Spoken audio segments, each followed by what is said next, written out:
เคสวัสดีครับโอเคในส่วนของวันนี้ผมจะมาช่วยลูกค้านะครับแชร์ในเรื่องของการปรับคืนสัญญาณดิจิตอลที่มันมีการหายไปนะครับเรามีการปรับใหม่อีกรอบหนึ่งนะครับในทีวีรุ่นนี้ก็คือรุ่น C2 US แล้วก็รุ่น C6 US เนี่ยแล้วก็เป็นรุ่นใหม่ๆของ TCL เนี่ยจะมีการปรับที่ไม่เหมือนกันนิดหนึ่งนะครับแต่ว่าในส่วนของรุ่นนี้นะครับทีวีที่เป็น Android เป็น Android นะครับอันดับแรกนะครับแน่นอนครับถ้าเราเข้าไปที่ตัวนะครับเริ่มต้นเลยนะครับถ้าเราเข้าไปที่ช่องทีวีเนี่ยต้องบอกเลยครับว่าจะค้นหาช่องที่เดิมๆที่เราเคยเจออยู่นะครับอาจจะเหลือแค่3ช่องนะครับเราจะไม่สามารถปรับจูนช่องได้มันจะขึ้นหน้านี้ให้เลยนะครับแล้วก็จะมีไม่กี่ช่องนะครับมีไม่กี่ช่องนะครับแต่ถ้าเราจะปรับจูนใหม่อีกรอบหนึ่งนะครับให้เรากดที่ตัว3ขีดนะครับทีวีก่อนนะครับกดที่3ขีดนะครับ3ขีดตรงนี้นะครับก็จะเห็นว่าจะมีเมนูเข้ามาครับให้เราเข้าไปที่ตั้งค่าครับนะครับแล้วก็เลื่อนไปนะครับแล้วก็เข้าไปที่สแกนใหม่อีกรอบหนึ่งนะครับ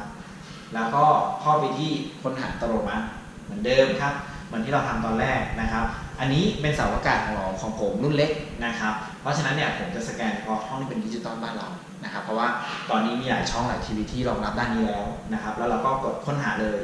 นะครับคราวนี้จะประมวลเฉพาะช่องที่เป็นดิจิตอลนะครับแล้วจะค่อนข้างรวดเร็วนะครับแล้วก็ชัดเจนนะตอนนี้คือจะประมวลผลอยู่ที่ประมาณ 100% นะครับหลังที่ครบ 100% ปุ๊บเนี่ยนะครับทีวีที่ต้องดิจิตอลดูว่ามันจะมีตัวไหนบ้างนะครับนิดหนึ่งตอนนี้ไปที่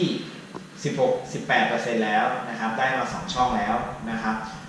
ตอนนี้เราดูว่าหลังจากนี้ไปเนี่ยจะกี่เปอร์เซ็นต์นะครับได้ทั้งหมดกี่ช่องกระโดดขึ้นไป8ช่องแล้วอันนี้คือ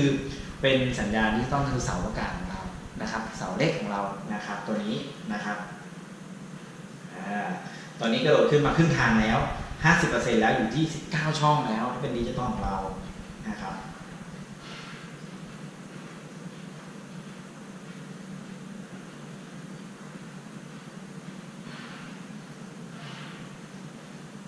ตอนนี้อยู่ที่ประมาณ80นะครับ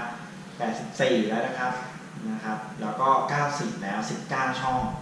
นะครับตอนนี้ครบ100แล้วนะครับแล้วเครื่องก็จะมีการบูตนะครับขึ้นมาเองเห็นไหมครับตอนนี้ช่องเราก็สามารถเลื่อนค้นหาปกติได้ตอนนี้มีทั้งหมด19ช่องนะครับ24 28 30นะครับเนี่ยครับก็สามารถดูได้นะครับนะครับอันนี้คือภาพก็เห็นไหมครับตัวจิ๋วของผมสามารถรับสัญญาณดิจิตอลได้ทั้งหมด22ช่องนะครับที่มีการสแกนหาแต่ว่าจริงๆดูได้จริงๆก็คือ30ช่องถือว่าตัวจิ๋วที่ใช้งานได้ดีนะครับโอเคในส่วนตรงนี้นะครับก็ขอเพียงเท่านี้ก่อนนะครับในส่วนของการปรับนะครับค้นหาสัญญาณดิจิตอลที่หายไปนะครับโอเคขอบคุณครับ